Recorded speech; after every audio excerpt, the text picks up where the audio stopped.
When I say, who's the master? You say, Sho'nuff.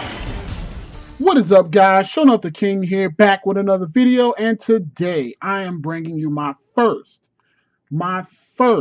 action figure review. I was telling you guys a couple of days ago on my Yu-Gi-Oh! Duel Links video that I would be bringing a lot more content to the Sho'nuff channel, and this is going to be the start of those. I've been actually doing a lot of collecting of action figures over the past couple of months.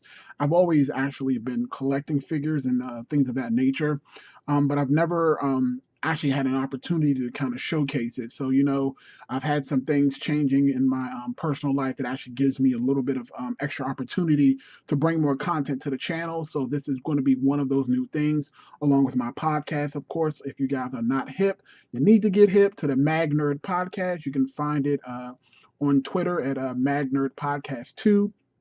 But we're not talking about the podcast today. We're actually talking about this fantastic figure. This is the Omega Red from the Marvel Legends series. This is a Build-A-Figure, and this is the Sauron wave. I was actually able to pick this figure up online from Amazon. It was really hard to find it in stores. I looked around all of my area, but again, usually when it comes to these kind of figures, they're always hit or miss, especially in the days where Toys R Us is no longer a thing.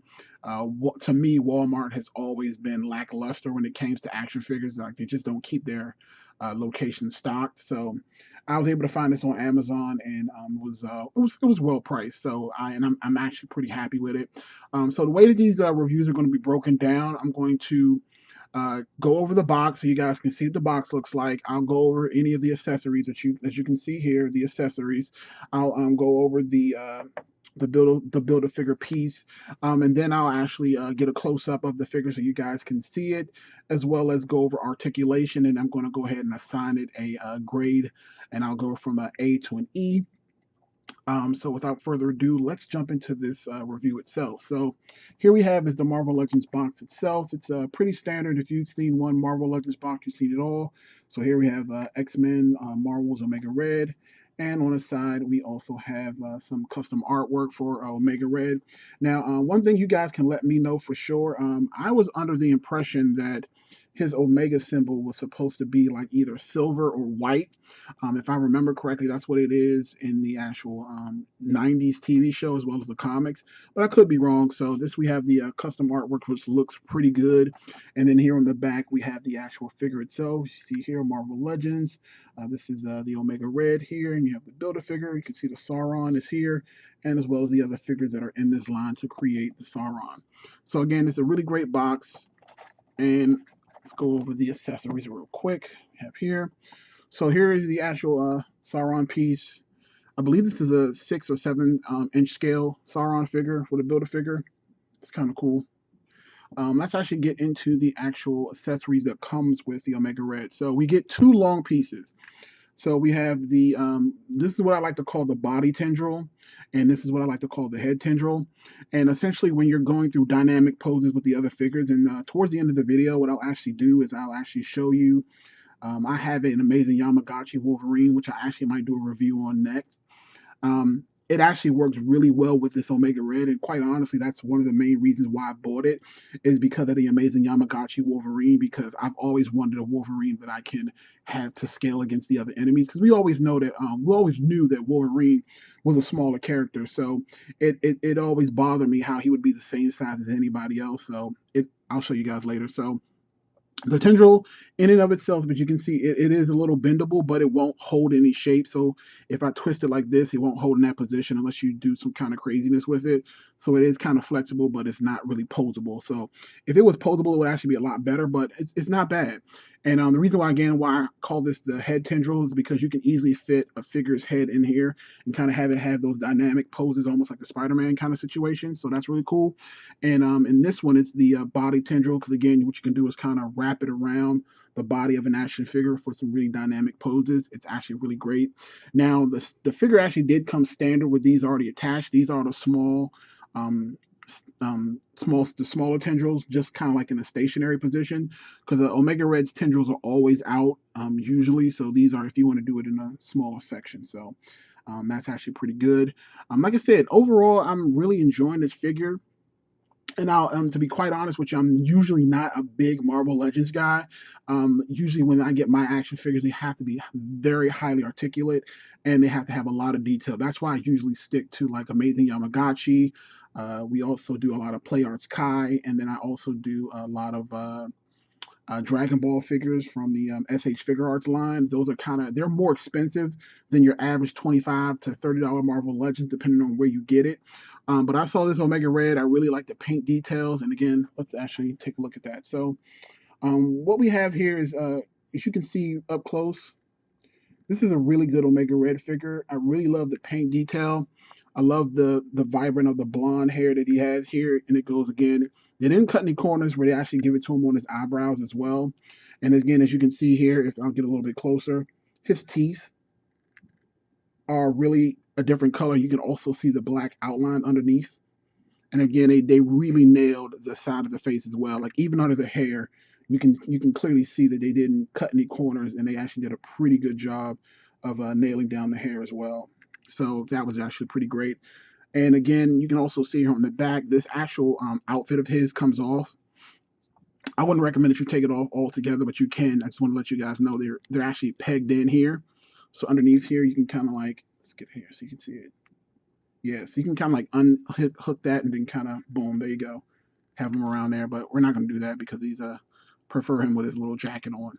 Now, posability, that's what I want to talk about next. So posability with this figure is minimal. It works overall. So at the ankles here, we have the ankle pivots pretty well. I've been playing with it to get it a little bit looser. When it's fresh out of the box, a lot of times it's really stiff. So you can see on this foot here, it's it's still a little stiff, but I'm working on it. And here at the knee, you get a little bit of knee joint here. As you can see, it's a little tough. And then we have thigh pivot. That's about it. Same thing on both arms. Now, the one complaint that I will have about this actual figure is the arms. So at the arms, we have a rotation here. We can go up or down, very limited. And of course, you got at the bicep and the arm, you can kind of go up and down. That's about it. And here's the issue. So once you actually put the tendrils in, the arm itself, the wrist, you can get a full 360 pivot on this. But it would have been really nice if the entire arm, so from here to here, if it actually turned as well. So if you almost, what I would want is an ability to kind of do like a Spider-Man thwip almost, but you really can't do it with this arm because this arm right here is stationary. So all you can really do is move the wrist, but if you wanted to do any real dynamic poses with that, you're kind of limited with that. So that's probably the one major downside to this figure. And of course, it's the same on this side as well. But like I said, overall, this is a pretty good figure. Again, one of the other things that I really love is the attention to detail on the reds. So as you can see here, the reds on his back is really dynamic as well. And it's a little bit lighter on the actual armor itself. And I love the weathered look that they did for this. It looks almost battle damaged and battle worn. And of course, you can see here. Only other thing is, too, I would have preferred that to not be there. That's the little tag that they have there, but it's not a big deal. Not at all. So what I'm going to do is I'm going to pause for the calls, and then I'm going to go ahead and show you guys what it looks like with the tendrils. All right, so we're back, and also wanted to let you guys know. So now we have the tendrils in place. As you can see, this is the standard tendril that's kind of quarter ways out, and then this is the full-size tendril, just so you guys can see kind of what I'm talking about. This is the body tendril, and again, you can kind of see where I'm talking about, where right now, because unless what you can do is you can kind of turn it. So one thing I will say is you can kind of turn it a little bit so that it'll be in an outwards position where you can still wrap some figures up in this, and then you can also kind of hook them into this as well. Now, one thing I will say as well is, and again, I don't know how often this will be a problem. It wasn't exactly super easy to get the tendril in. It took a little bit of force to try to get it in just right, but it did end up going in pretty easily. So no, no pun, no pun intended. But again, they do hang on. They do hang on pretty well. So that's also a really great thing. So again, what I usually do is if I'm doing some dynamic posing with my Wolverine, as a matter of fact, what I'll do is, like I said, I will show this Wolverine off to you guys. And if you want to see a full review, just let me know. I'm actually going to probably do this for my second review because I have to say, without a doubt, look at this Wolverine. This is the Amazing Yamagata Wolverine. This thing cost me a little bit of money, but it is by far, hands down, the best Wolverine figure that you will ever get anywhere. I don't care what Marvel Legends, any Marvel, Hasbro, anybody. Amazing Yamagata, this thing was an import, and this is absolutely amazing.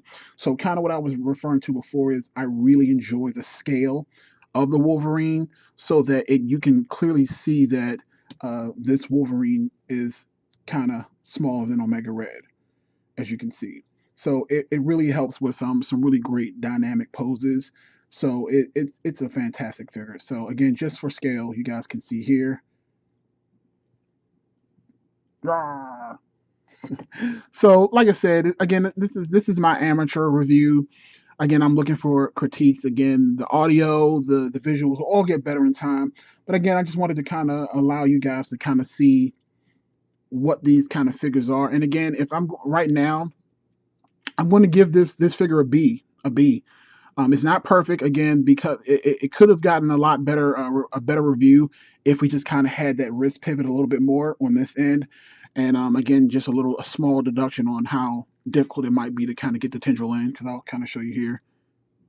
So there, it kind of goes in, but it's not super hard, but it is durable. So let me know what you guys think of the review. Let me know if there's any pointers you'd like to show. If you have any other questions or any other figures that you guys would like to see, let me know in the comment section below. Definitely subscribe to the channel and ring that bell for notifications. This is Showing Off the King. You guys have a fantastic day.